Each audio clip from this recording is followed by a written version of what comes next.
जो कि सात्विक है और संविधान के अनुच्छेद 28 के तहत वो गलत भी है। विद्यालय में हुए, इस महाविद्यालय में हुए एक कार्यक्रम जो कि पहले दिन हुआ था, आप सभी ने उस कार्यक्रम में मेरे हिसाब से थे या नहीं थे, मुझे ज़्यादा इस बारे में आइडिया नहीं है। मैं उपस्थित थी उस कार्यक्रम में। कार्यक्रम के अंत में जो एक कार्यक्रम चला वो मेरे हिसाब से कहीं ना कहीं गलत लगा। आप सबके समक्ष इस कोर्ट में, स्मूथ कोर्ट में मैं उस कार्यक्रम की प्रस्तुति के बारे में बताऊंगा कि किस प्रकार से मेरे हिसाब से गलत हुआ, और गलत हुआ तो क्या हुआ। और मैं से और आप सभी से ये अनुरोध करूंगा कि यदि ऐसी घटनाएं अब होती हैं, मैं उसे एक घटना का नाम देना चाहूँगा। यदि ऐसी घटनाएं होती हैं तो कहीं ना कहीं एक किसी विशेष समाज या धर्म के नाम पे गलत होगा।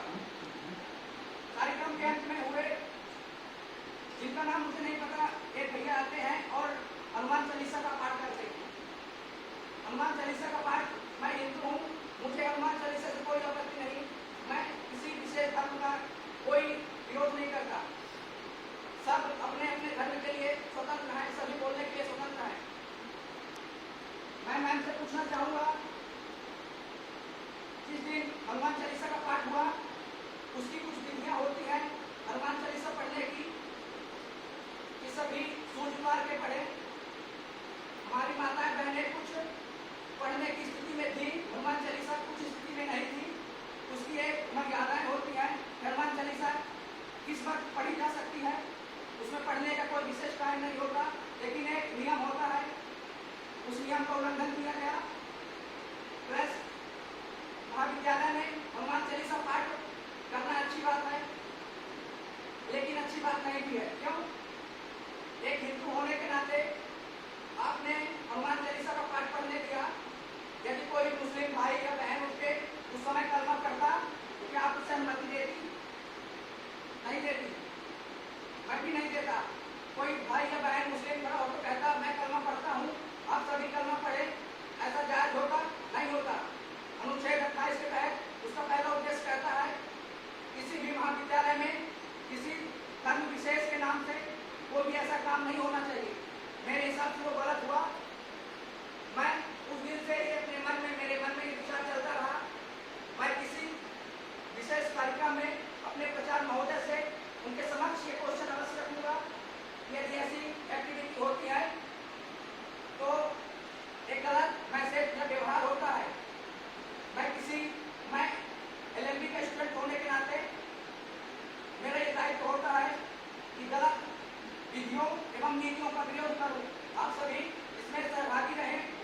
यदि कोई गलत करता है उसे उसका विरोध करें। ऐसा नहीं कि मैं उस कार्यक्रम के विरुद्ध था, मैं हनुमान चालीसा का विरुद्ध था। मैं खुद एक हिंदू हूँ और हर दिन हनुमान चालीसा का पाठ करता हूँ, लेकिन जो गलत है वो गलत है। पानी में लाशें बहा करती हैं, जिंदे इंसान नहीं बहा करते। यदि आप जिंदा है, मैं अभी क्लासरूम में हुए एक छोटे से कार्यक्रम के उस समय में बोला कि उसूलों के जो अध्याय को टकराना जरूरी है, अगर जिंदा हो तो जिंदा नजर आना जरूरी है। यदि आप जिंदा है तो जिंदा होने का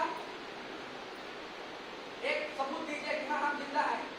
आप मेरी बहन, मेरी क्लास में आप कहना चाहूँगा, यदि आपके समक्ष ऐसा क्या उस दिन आप उपस्थित थी, आपने ये देखा, आपको अच्छा लगा, आप खड़े हो जाइए 2 मिनट में आपसे 2 सवाल पूछना चाहता हूँ। आपको अच्छा लगा? आपने इसका विरोध किया? क्यों नहीं किया? आपका ये कर्तव्य है, आपका अधिकार है।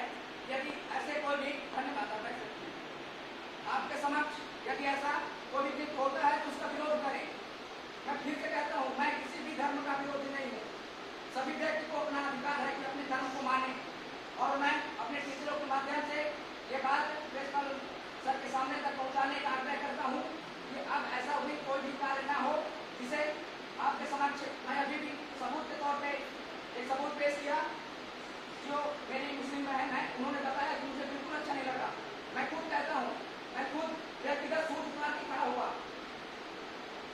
आप यदि कोई पढ़ना चाहता, मैं स्वतंत्र हूँ पढ़ने के लिए, मैं यहाँ पे खड़ा होकर पढ़ूँ, मुझे अधिकार है पढ़ने का, लेकिन सब